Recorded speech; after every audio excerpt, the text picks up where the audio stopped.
अहंकार। अभी 1 साल भी नहीं हुआ था दोनों की शादी को कि दोनों में झगड़ा हो गया किसी बात पर। जरा सी अनबन हुई और दोनों के बीच बातचीत बंद हो गई। वैसे दोनों बराबर पढ़े लिखे, दोनों अपनी नौकरी में व्यस्त, तो दोनों को ईगो भी बराबर। वहीं पहले मैं क्यों बोलूं, मैं क्यों झुकूं। 3 दिन हो गए थे पर दोनों के बीच बातचीत बिल्कुल बंद थी। कल सुधा ने ब्रेकफास्ट में पोहे बनाए। पोहे में मिर्च बहुत ज़्यादा हो गई। सुधा ने चखा नहीं तो उसे पता नहीं चला और मोहन ने भी नाराज़गी की वजह से बिना कुछ कहे पूरा नाश्ता किया पर एक शब्द नहीं बोला। लेकिन अधिक तीखे की वजह से सर्दी में भी वह पसीने से भीग गया। बाद में जब सुधा ने ब्रेकफास्ट किया तब उसे अपनी गलती का एहसास हुआ।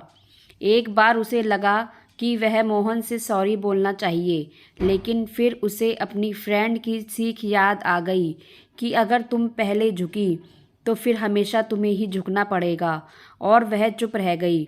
हालांकि उसे अंदर ही अंदर अपराध बोध हो रहा था। अगले दिन संडे था तो मोहन की नींद देर से खुली। घड़ी देखी तो 9 बज गए थे।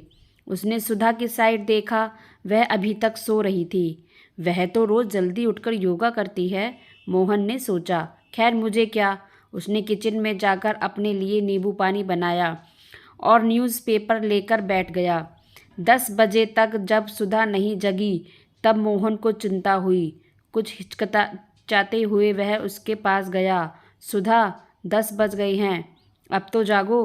कोई जवाब नहीं। 2-3 बार बुलाने पर भी कोई जवाब नहीं मिला। तब वह परेशान हो गया। उसने सुधा का ब्लैंकेट हटाकर उसके चेहरे पर थपथपाया। उसे तो बुखार था।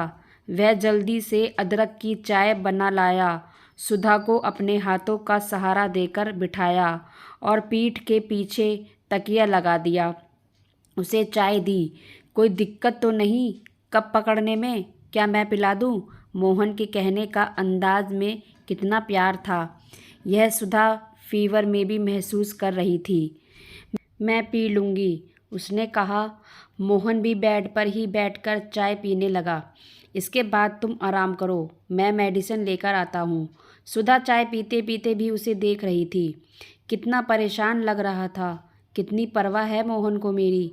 कहीं से भी नहीं लग रहा था कि 3 दिन से हम एक दूसरे से बात भी नहीं कर रहे और मैं इसे छोड़कर मायके जाने की सोच रही थी। कितनी गलत थी मैं।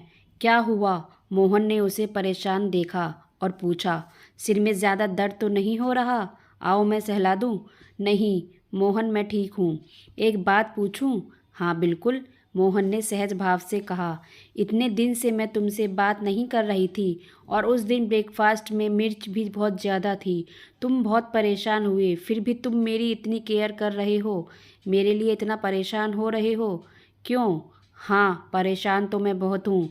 तुम्हारी तबीयत जो ठीक नहीं, और रही मेरे तुम्हारे झगड़े की बात, तो जब जिंदगी भर साथ रहना ही है तो कभी कभी बहस भी होगी, झगड़े भी होंगे, रूठना मनाना भी होगा। 2 बर्तन जहाँ हो वहाँ कुछ खटखट हो तो होगी ही। समझी कि नहीं मेरी जीवन संगिनी? सही कह रही हो, कहते हुए सुधा मोहन के गले लग गई।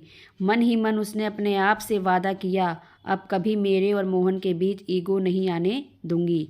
तो फ्रेंड्स, ये कहानी आपको कैसी लगी कमेंट्स बॉक्स में ज़रूर बताइएगा और कहानी को लाइक व शेयर ज़रूर कीजिएगा।